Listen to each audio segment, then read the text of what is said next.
La porción que vamos a ver en esta noche y ayúdanos a poder aplicarla en nuestras vidas, Señor, para ponerla por obra. Y te lo pedimos en el nombre de Jesús. Amén. Hermanos, en el estudio anterior nosotros entramos en una sección de este Salmo 51 que contiene los requisitos para que un pecador de manera humilde haga una confesión de su pecado con un corazón arrepentido y humillado delante de nuestro Dios.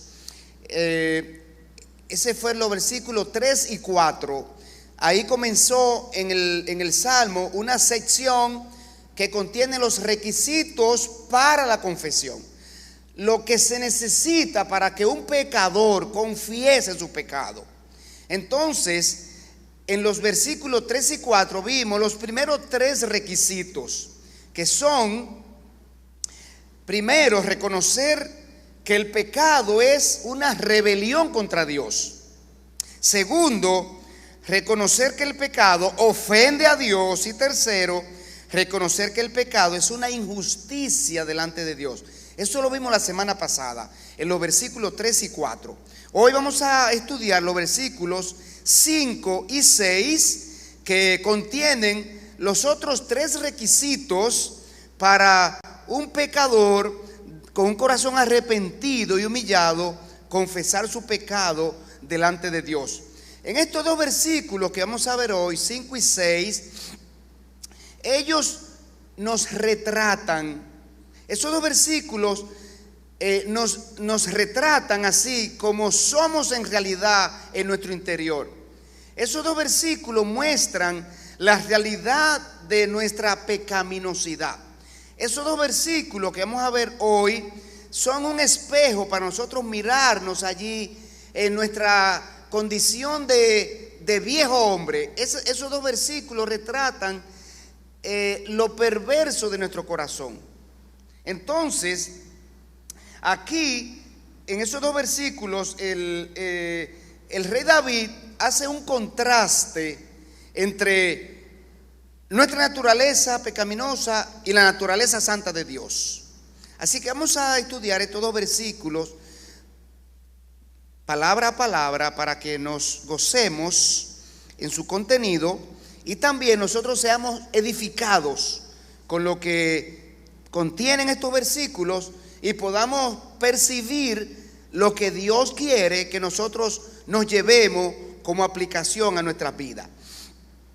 De modo que en el versículo número 5, comenzando, ahí se ve que nosotros, para poder confesar el pecado a nuestro Dios, tenemos que reconocer nuestra pecaminosidad, la naturaleza pecaminosa que nosotros tenemos, y se ve en nuestra inclinación natural al pecado.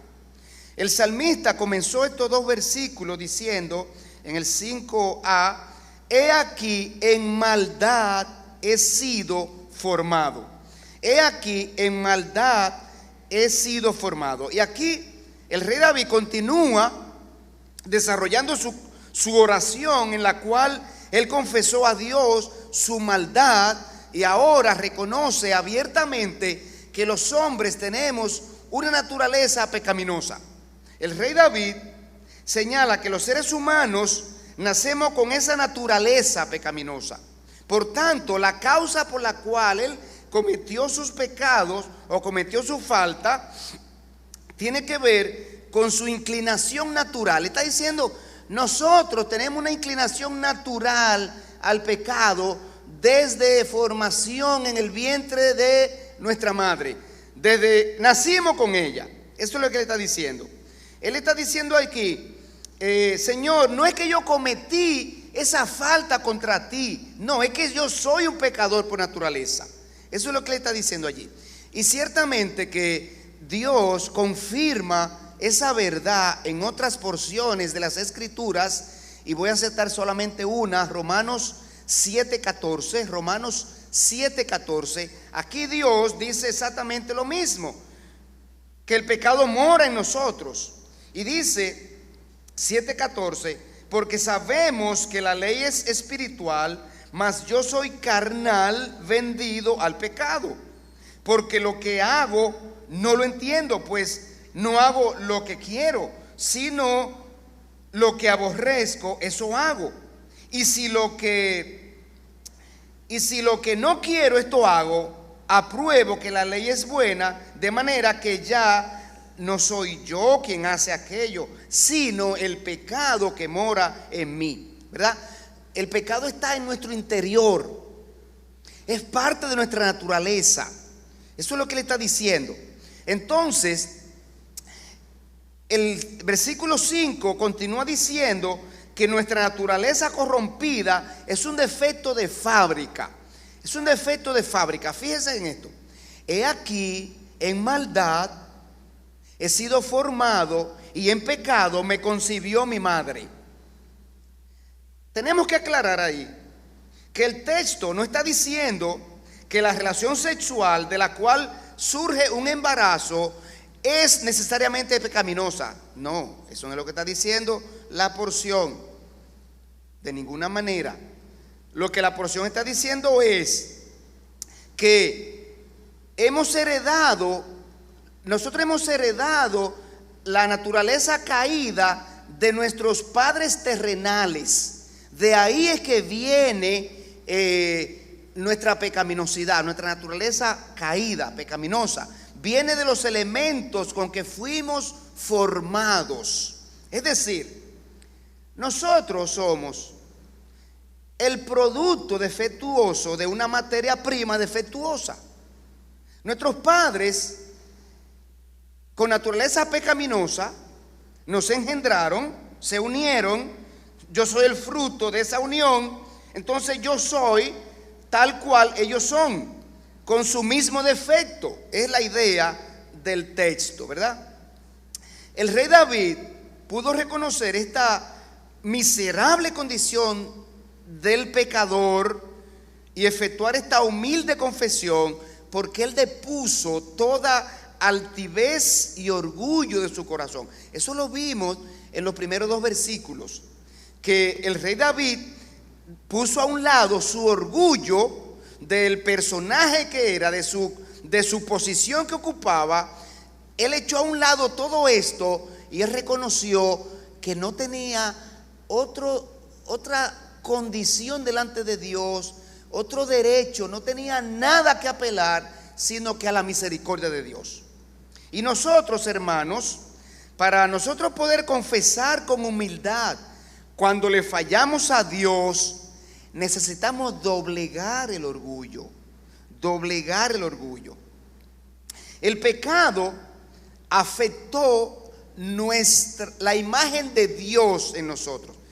El pecado afecta la imagen de Dios en nosotros.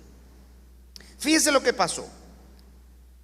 Aquí, aunque el texto indica que los seres humanos tenemos una inclinación natural al pecado, necesitamos señalar que de las manos de Dios el hombre salió con un corazón puro y recto.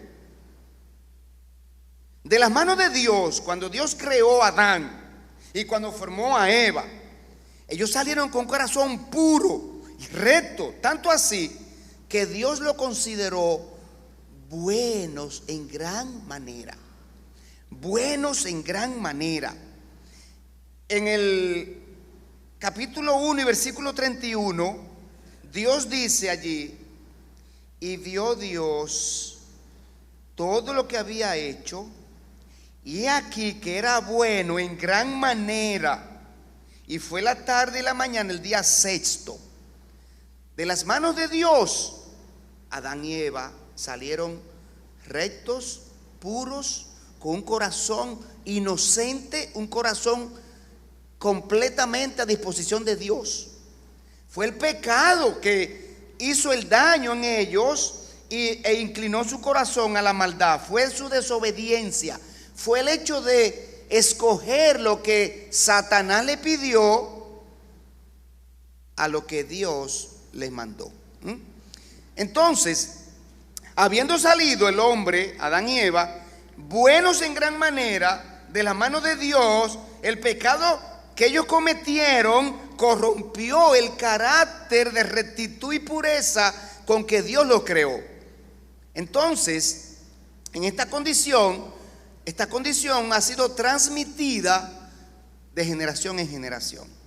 Por eso es que Romanos 5:12 dice: por tanto, como el pecado entró en el mundo por un hombre y por el pecado la muerte, así la muerte pasó a todos los hombres por cuanto todos pecaron, ¿verdad?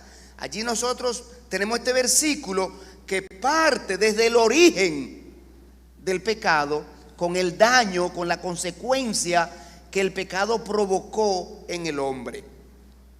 Esto es lo que se conoce como el pecado original, porque es el origen de todas nuestras desobediencias. Es algo que nos impulsa, ¿verdad? Desde la cuna misma a ir en dirección contraria a lo que Dios establece, a los mandatos de Dios. Y hay un texto muy interesante con relación a esto en la Biblia. Es 2 Corintios 11:3. 2 Corintios 11:3. Mire qué interesante este versículo con relación a lo que estamos hablando. Y dice, 2 Corintios 11:3: pero temo que como la serpiente con su astucia engañó a Eva, vuestros sentidos sean de alguna manera extraviados de la sincera fidelidad a Cristo. Ahí está. Ahora hay algo más que queremos ver. Cristo restaura la imagen de Dios en nosotros. Dios hizo al hombre puro, íntegro, con un corazón recto. El pecado lo dañó, pero Cristo restaura la imagen de Dios en nosotros. Dios no dejó al hombre abandonado. Dios no dejó al hombre en su condición de perdido por el pecado. No, Dios hace una obra de restauración en el hombre cuando se convierte a Cristo. Tenemos una porción muy interesante que es Romanos 5:18, que nos habla acerca de esto y nos muestra el papel de Cristo restaurando esa condición. Por eso es que dice: así que como por la transgresión de uno vino la condenación a todos los hombres, de la misma manera por la justicia de uno vino a todos los hombres la justificación de vida. Porque así como por la desobediencia de un hombre, que se fue Adán, los muchos fueron constituidos pecadores, así también por la obediencia de uno, Jesucristo, los muchos serán constituidos justos. Así que Cristo, con su obra de la cruz, levanta al hombre de su condición espiritual caída por causa del pecado. Eso es lo que nosotros vemos que hace Cristo en el creyente. Cuando una persona cree en Jesucristo, Dios hace una obra de reingeniería en su interior. Nosotros sabemos que dice la palabra que perverso es el corazón más que todas las cosas. El corazón es perverso. En nuestro interior somos malvados, que a veces nuestro corazón produce pensamientos e ideas que nos meten miedo. ¿Cómo yo puedo pensar así? Pero ¿cómo me puede llegar a la mente algo similar? Eso nos pasa. Entonces, miren lo que Dios hace cuando nosotros volvemos a Dios, nos volvemos a Dios en Cristo Jesús. En Ezequiel 36:26, Dios dice: os daré corazón nuevo y pondré espíritu nuevo dentro de vosotros, y quitaré de vuestra carne el corazón de piedra y os daré un corazón de carne, y pondré dentro de vosotros mi espíritu, y haré que andéis en mis estatutos y guardéis mis preceptos y los pongáis por obra.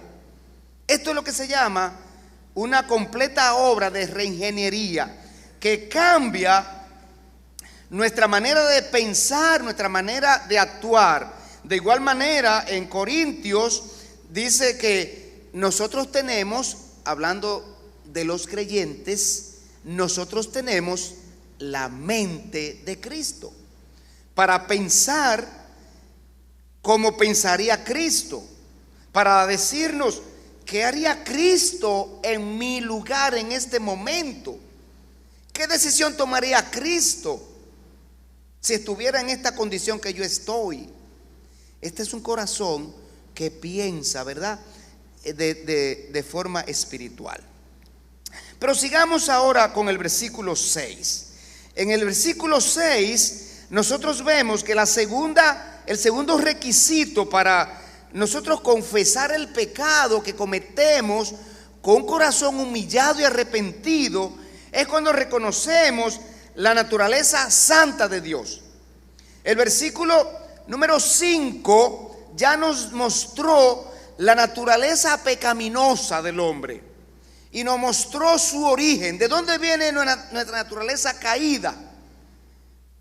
De nacimiento la traemos, desde que nacemos.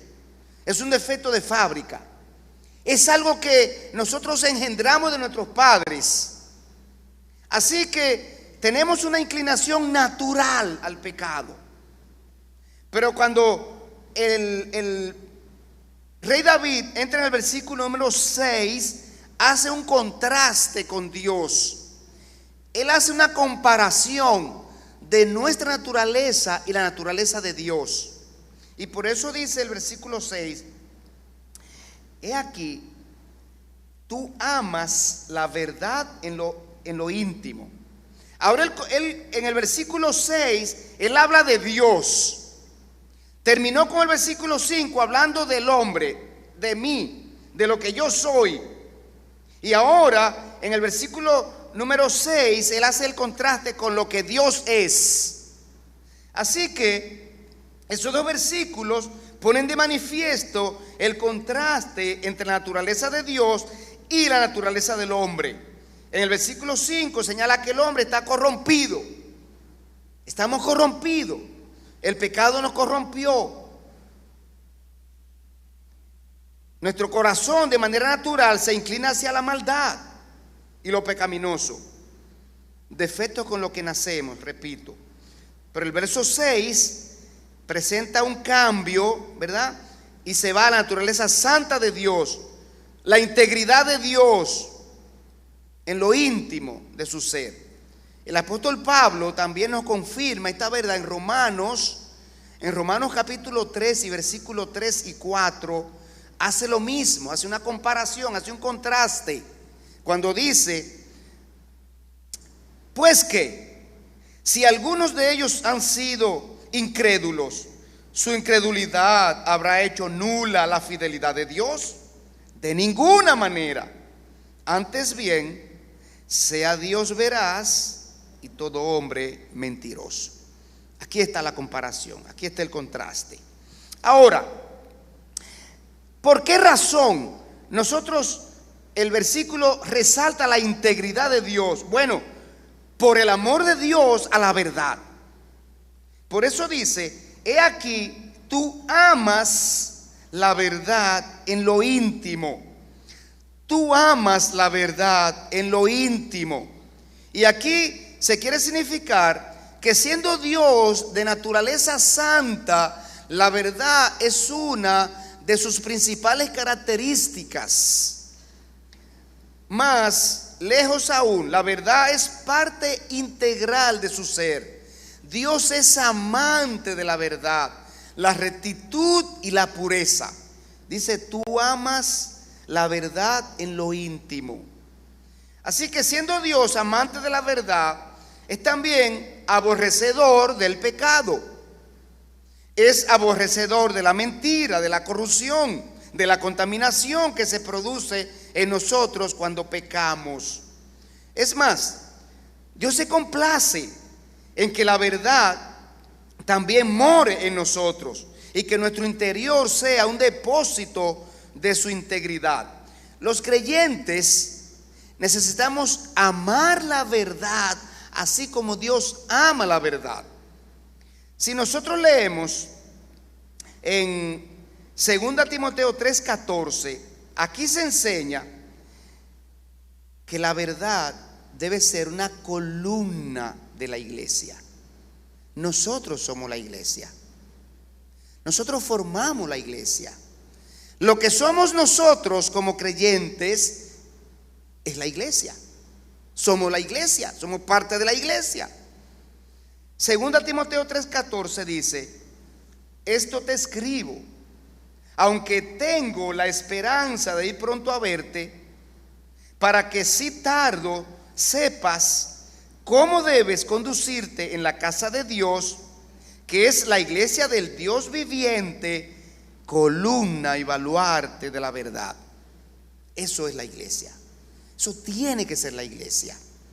Y Dios se agrada cuando un creyente anda en la verdad, cuando un creyente ama, cuando un creyente camina en la verdad, cuando un creyente defiende la verdad, es celoso de la verdad. Fíjese cómo en segunda de Juan, en el versículo 4 del único capítulo, dice: mucho me regocijé porque he hallado a algunos de tus hijos andando en la verdad, conforme al mandamiento que recibimos del Padre. Mucho me regocijé.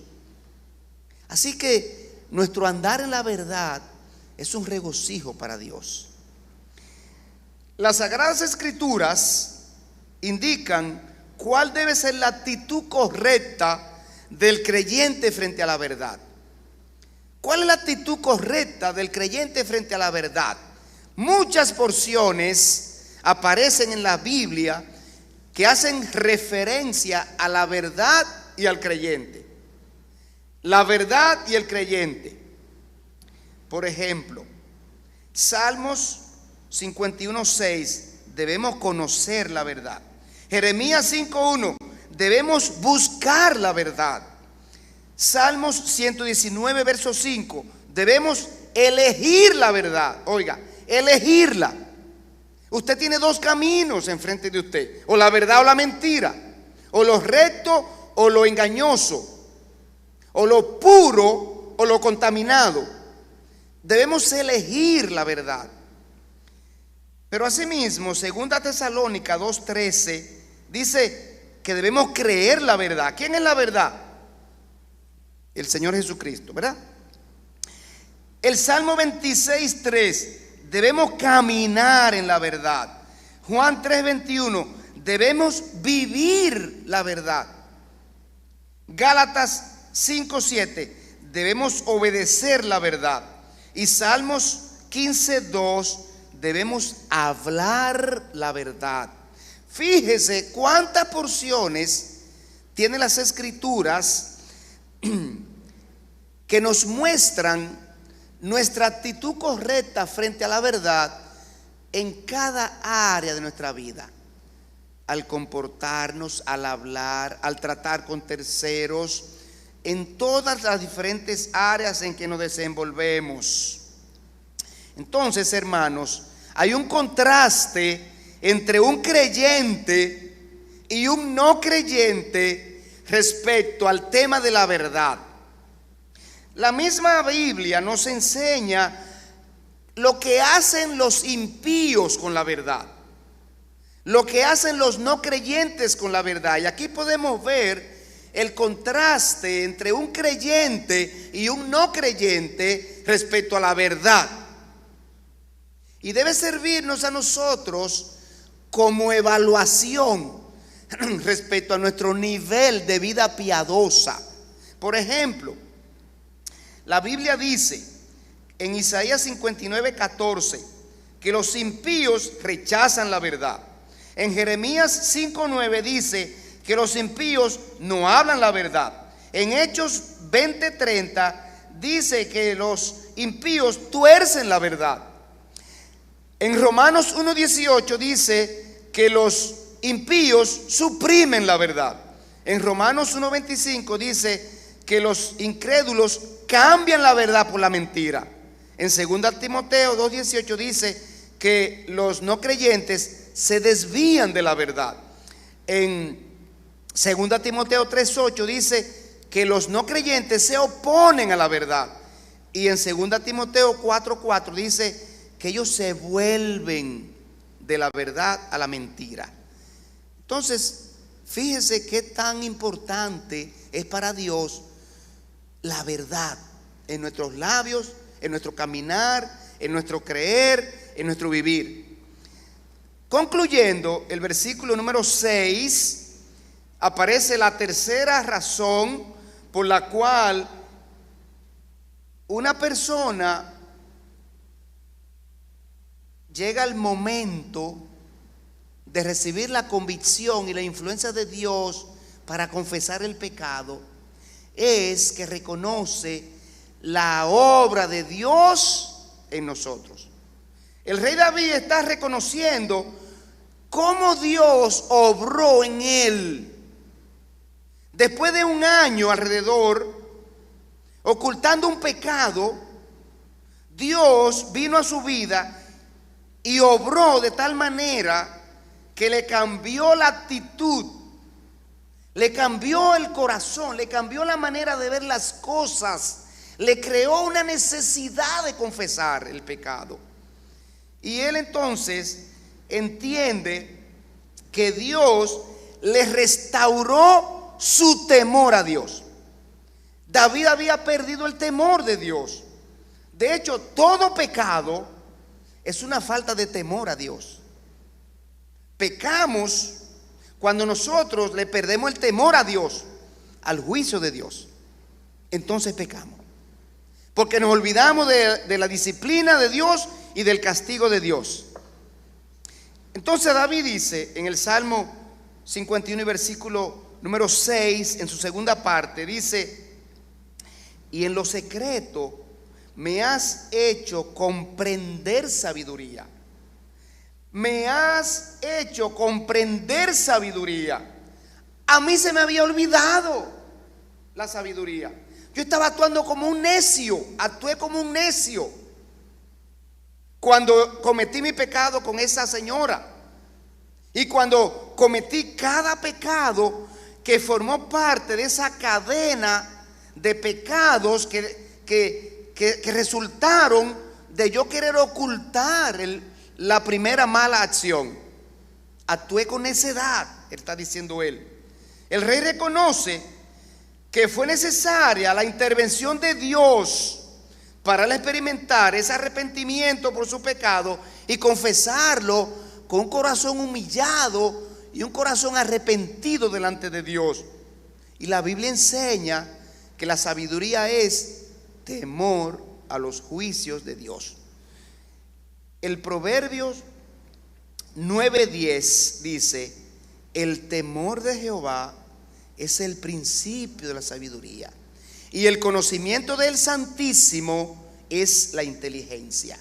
Así que el rey David estaba actuando como un necio y estaba actuando como un falto de entendimiento. Y él dice: Dios ahora me hizo comprender sabiduría. Cuando el rey David dice que Dios le hizo entender sabiduría, quiere decir que Dios le restauró su temor y le hizo ver su mal proceder. Le hizo ver su mal, le hizo sentir convicción del pecado. Le hizo entender juicios de Dios. Le hizo entender que él estaba en desobediencia, en rebelión. Por eso él dice: borra mis rebeliones, en el versículo 1. Esta es una de las funciones del Espíritu Santo en nuestras vidas, darnos esa convicción. Y nosotros tenemos una responsabilidad. Nosotros necesitamos permitir que el Espíritu Santo haga su obra en nosotros. Cuando hemos fallado, que nosotros pretendemos justificar el pecado, minimizar el pecado, queremos compartir la culpabilidad del pecado, queremos nosotros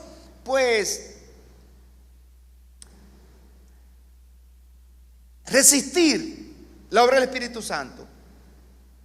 Tenemos la responsabilidad de dejar que Él nos convenza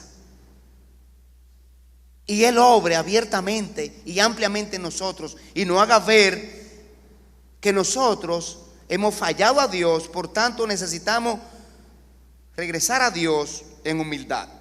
Juan 16:7, el Señor Jesucristo dijo: pero yo os digo la verdad, os conviene que yo me vaya, porque si no me fuera, el Consolador no vendría a vosotros.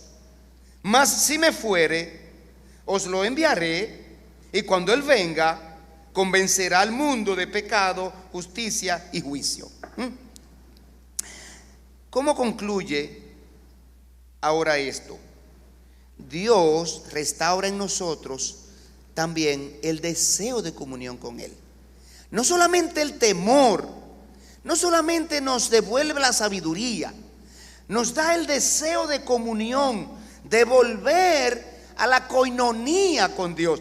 David sentía que él estaba ahora distante de Dios. ¿Cómo yo he pasado un año tan distanciado de Dios? Eso es lo que está en la mente de él ahora. Y Dios ejerció su paciencia con el rey David para no castigarlo durante todo ese tiempo que él estuvo ocultando el pecado. Pero Dios ejerció su misericordia con el rey David, enviándole al profeta Natán para conducirlo a entender su mal proceder. Y entonces el rey David está ahora apreciando esa obra que Dios hizo en él. Dios me regresó a él. Dios me regresó a su temor. Dios me regresó a su comunión. El mismo David declara en el Salmo 43 y versículo 3, él declara la verdad de Dios, de que Dios nos guía a la comunión con Dios.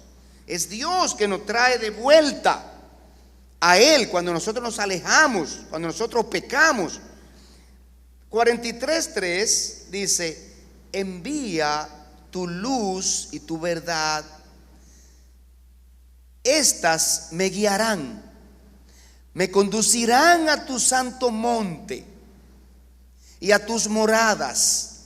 Entraré al altar de Dios, al Dios de mi alegría y de mi gozo, y te alabaré con arpa, oh Dios, Dios mío. Ahí está. Dios es el que nos trae de nuevo, ¿verdad? Nos pone esa necesidad, ese deseo. Y aquí se comprueba que Dios es quien nos motiva a hacer su voluntad. Es Dios que nos motiva. Por eso dice Filipenses 2:13 que de Dios es, lo voy a leer, Filipenses 2:13, porque Dios es el que en vosotros produce así el querer como el hacer por su buena voluntad. Entonces, estos dos versículos que hemos estudiado en esta noche enseñan que para nosotros poder hacer una confesión humilde, una confesión sincera delante de Dios, con un corazón verdaderamente arrepentido, cuando hemos fallado a Dios, debemos hacer varias cosas. Primero, reconocer que el pecado es una ofensa contra Dios. El pecado ofende a Dios. Dios es el autor de la ley divina. Aunque nosotros pequemos y dañemos a un ser humano o hagamos un daño de manera horizontal, pero de manera vertical, hay una ofensa primero a Dios. Y la semana pasada vimos eso, como en varias porciones de las Escrituras hay personajes que dicen: es contra Dios que yo pequé, así como dijo David. Contra ti solo he pecado. José en Egipto dijo: ¿cómo yo haría este mal tan grande? Y pecaría contra Dios. El hijo pródigo dijo, cuando regresó a su papá: he pecado contra el cielo. Entonces, eso es necesario entenderlo para que eso trabaje en nuestro corazón y nos humille y nos permita confesar nuestro pecado a Dios. Pero necesitamos reconocer que los juicios de Dios son justos y que el pecado nos constituye en convictos delante de Dios. David se sentía un convicto, un prófugo delante de Dios. Necesitamos reconocer que tenemos una naturaleza pecaminosa, la cual contrasta con la naturaleza santa de Dios.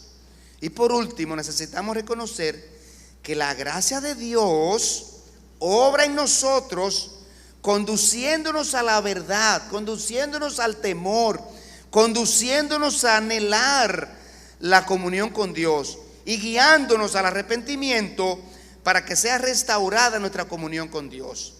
Así que cuando fallemos, hermano, la próxima vez tomemos en cuenta estos factores y pidamos a Dios que nos ayude, que nos dé convicción, que nos dé un corazón blando para dejarse convencer del Espíritu Santo cuando ofendemos a Dios, para que podamos ir a Dios en humildad a confesar el pecado, en arrepentimiento de corazón y recibir su misericordia, así como dice el Proverbio 28:13.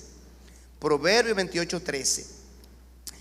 El que encubre sus pecados no prosperará, mas el que los confiesa y se aparta alcanzará misericordia. La misericordia de Dios está allí disponible, pero tenemos que venir a Él con la actitud correcta, con el corazón correcto, con un corazón arrepentido y humillado delante de Él, reconociendo nuestra falta y reconociendo su santidad. Oremos. Señor, ayúdanos a nosotros poder asumir una actitud similar a la que asumió el rey David cuando él entendió que había fallado a Dios. Señor, su corazón se humilló, su corazón se arrepintió, su corazón reconoció su maldad, su corazón vio la santidad de Dios, su corazón entendió lo que es el pecado. El pecado es rebelión contra Dios, es ofensa contra Dios. Ayúdanos, Señor, a no minimizar el pecado cuando lo cometemos, a ver el pecado en su real magnitud. Padre, no permitas que nosotros pequemos tratando de callar, ocultar, retener, desviar la responsabilidad del pecado. Danos un corazón humilde siempre, Señor, para que podamos ser restaurados al temor y a la comunión contigo. Señor, te lo pedimos en el nombre de Jesús. Amén. Amén.